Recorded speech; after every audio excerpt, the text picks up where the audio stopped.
Allez, donc là, on va faire un petit quiz, quelques questions. Donc je rappelle, normalement, l'idéal, c'est que vous formiez dans la classe 5 équipes. Donc l'enseignant va vous séparer en 5 équipes. Et vous allez sortir une ardoise, donc il y aura un responsable de l'ardoise avec le feutre. Et on va pouvoir passer aux questions. Vous allez répondre à chaque fois en équipe. D'accord? C'est parti, Benoît, pour la première question. Est-ce que tu es prêt? Oui, alors moi je suis prêt. Yes. Alors la première question, elle n'est pas évidente, mais elle paraît évidente. Quelles sont les 4 familles d'êtres vivants sur la planète? Les 4 grandes familles. D'accord. Allez. C'est parti.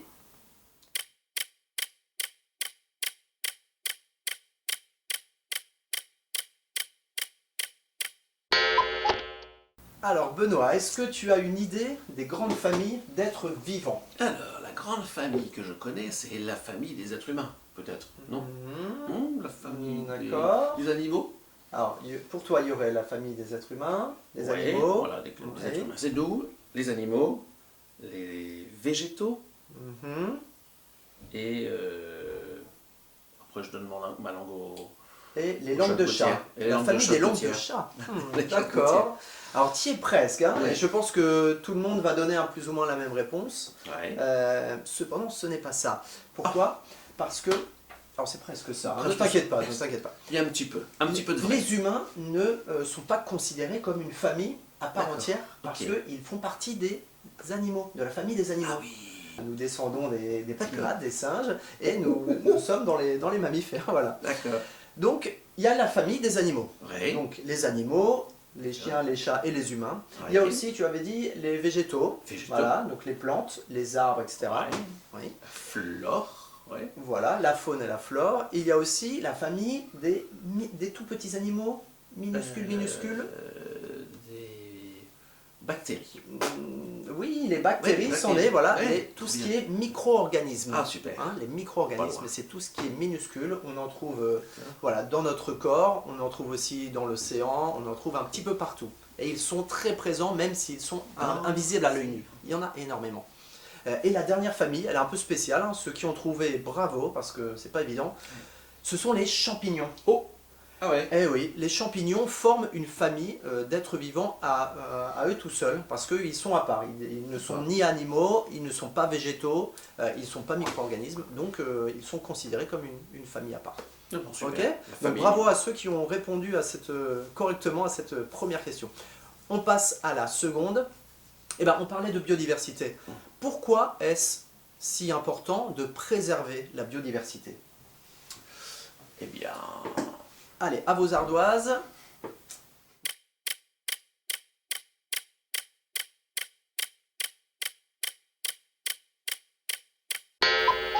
Allez, Benoît, est-ce que tu as la réponse? Alors, il n'y a pas une seule, réponse, hein, mais pourquoi c'est important? Je pense que s'il n'y a pas de biodiversité, c'est-à-dire qu'il y a un petit peu de tout, un petit peu un animal ou une plante, tout autour de ce grand cercle, eh bien le grand cercle ne marche plus, il ne tourne plus. Donc par exemple, je pense que si on n'a plus d'abeilles, on n'aura plus de fleurs, on n'aura plus de fruits, on n'aura plus de miel bien entendu, et voilà. Donc tout est lié. Exactement Benoît, tu as raison, c'est les interactions entre tous ces animaux. Voilà. Et là, on peut l'illustrer avec cette image, regardez. On y voit la planète Terre, comme tout à l'heure, hein, il y avait plein d'éléments, sauf que là, on voit des petits points et on voit les relations entre tous ces animaux et ces végétaux. On voit autour de la planète, il y a toutes sortes d'animaux, sous terre, dans les airs, dans la mer. Il y a aussi des végétaux et tous ces animaux ont besoin les uns des autres pour vivre. Si on supprime un animal, ça va déséquilibrer toute la chaîne alimentaire et tout l'environnement. Donc c'est pour ça que la biodiversité, c'est très important. C'est important. Voilà, il faut la préserver. Ok. Allez Benoît, la dernière question, vous êtes prêts? Celle-là, elle n'est pas évidente, mais je suis sûr qu'en travail d'équipe, vous allez trouver. La question, c'est quels sont les 5 facteurs majeurs qui influent sur la biodiversité, donc qui peuvent menacer la biodiversité? Quels sont les 5 phénomènes, les 5 facteurs? Allez, réfléchissez et écrivez sur l'ardoise, voilà, tout ce qui vous passe par la tête. Allez, paf.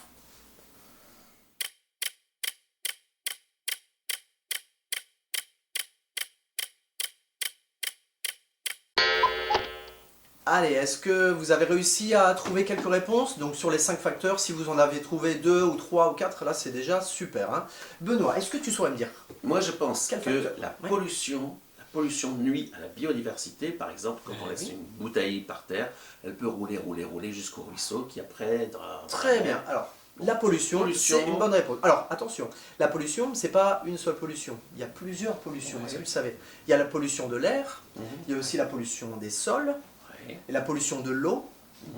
Il existe même la pollution lumineuse et la pollution sonore. D'accord. Quand il y a une grosse mobilette qui arrive et... Voilà, ça effraie les oiseaux, ouais, c'est de la pollution, c'est une certaine forme de Ça me pollution. casse les oreilles. Très bien Benoît. La première, ok. Est-ce que tu t'en as noté une autre?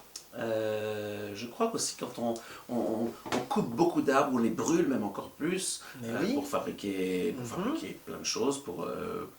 Donc voilà, donc à mon avis, il faut faire attention aux forêts. Voilà, et bien ça c'est la surexploitation des ressources. Et c'est aussi le deuxième facteur, et c'est très bien, deuxième facteur qui menace la biodiversité, la surexploitation des ressources. Ok. Est-ce qu'il y en a un autre que tu as? J'en ai pas vu. Ouais, voilà, c'était tout. Donc, alors, il y en a un qui est très connu, on en parle beaucoup en ce moment, c'est le changement climatique. D'accord. Donc le dérèglement climatique fait qu'aujourd'hui, voilà, il y a des endroits où il fait beaucoup trop chaud, les animaux disparaissent, ils sont obligés de partir. Il y a les rendements qui baissent, il fait tellement chaud, il n'y a plus d'eau, donc les animaux... Le stress hydrique. Voilà, tout à fait. Donc ça, c'est un facteur aussi majeur. Il y a aussi la conversion des milieux naturels en milieux artificiels. Qu'est-ce que c'est que ça? Alors, la conversion des milieux naturels. Peut-être que si, je pense à, par exemple, il peut y avoir une grande pâture et on vient y mettre un lotissement de maison. Voilà, ou un supermarché ou un immeuble ou un parking. Voilà. Et ça, forcément, ça menace tout ce qui est vivant sur cette terre. Parce que les petits vers de terre, on va enlever tous les arbres, on va couper l'herbe et on va mettre du béton à la place. Donc imaginez un petit peu tout ce que ça provoque sur les êtres vivants. Voilà. Béton. Donc ça, ça c'est les humains, nous on aime bien construire des trucs, mais bon. Voilà. Et le dernier, il est un peu moins connu, c'est pas un facteur facile à connaître, c'est l'introduction volontaire ou involontaire par l'homme d'espèces exotiques envahissantes. Ok, oui, d'accord. Qu'est-ce que c'est ça, les espèces exotiques envahissantes? Eh bien, je vais te le dire, c'est le fait de, volontairement ou involontairement, de déplacer des fleurs ou des animaux quand on voyage. Et si je me déplace et que je vais ramener avec moi, sans le vouloir, une plante exotique, elle peut avoir une influence sur son nouvel environnement. Ou si j'achète sur internet un animal qui vient d'ailleurs et je le mets dans mon jardin, et là s'il s'enfuit, ça va être un nouveau prédateur que les autres animaux ne connaissaient pas. Et il va dérégler un petit peu tout le bon fonctionnement. Ça va modifier, voilà. Okay. Il y a aussi les frelons asiatiques, par exemple, on en parle beaucoup, qui sont importés et qui attaquent toutes les abeilles. Ok, donc voilà, on a vu les 5 grands facteurs qui influent sur la biodiversité. Donc bravo à ceux qui l'ont trouvé. Maintenant, on va passer à l'activité. Vous allez voir, c'est super. On va faire une fresque. Wow. Vous allez réaliser une fresque de la biodiversité. Et vous savez pas ce que c'est? Vous allez le savoir. On vous explique ça tout de suite. Allez!